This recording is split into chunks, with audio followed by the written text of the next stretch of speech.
फैसल की डायरी पढ़कर मुझे बहुत रोना आया और मैं एक बार फिर से उसके कमरे में चली गई और जाते ही उसे गले लगाकर रोने लगी।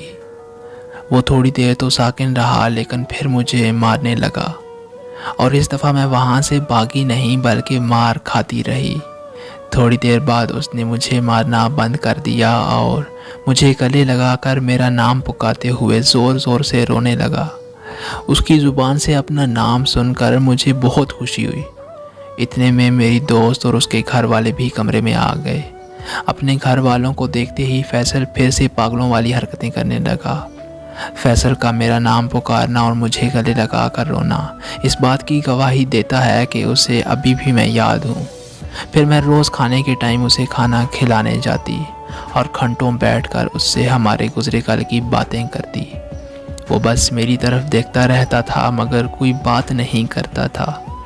फिर मैंने एक डॉक्टर को घर बुलाकर फैसल का चेकअप करवाया। डॉक्टर ने कुछ दवाइयाँ दी और हिदायत की कि अगर फैसल को ये दवा वक्त पर मिलती रही तो जल्दी ठीक हो जाएगा। ये सुनकर हम सबको बहुत खुशी हुई और फिर दोस्त की शादी के बाद मैं इटली वापस नहीं गई बल्कि अपने घर फ़ोन करके बोल दिया कि मैं फैसल से शादी करने जा रही हूँ।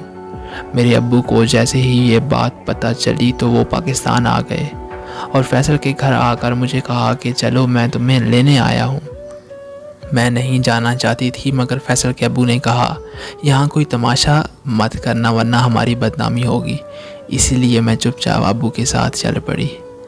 हमारे पाकिस्तानी घर पहुंचकर अब्बू ने मुझे कहा कि मैं तुम्हारी शादी एक पागल से हरगिज़ नहीं कर सकता और वैसे भी वो मंशियात के केस में इटली से पाकिस्तान डिपोर्ट हुआ था तो अब वो दोबारा कभी इटली नहीं जा सकता, जबकि तुम इटली को छोड़कर पाकिस्तान रह नहीं सकती, इसलिए ये शादी कभी नहीं हो सकती। मैंने अब्बू से साफ कह दिया कि मैं फैसल से शादी करके पाकिस्तान रह लूँगी और डॉक्टर ने बोला है कि वो जल्द ठीक हो जाएगा। मेरी ये बात सुनकर अब्बू ने मुझे एक कमरे में बंद कर दिया और मेरी शादी मेरे उसी कज़न के साथ तय कर दी जिससे मेरी मंगनी टूटी थी।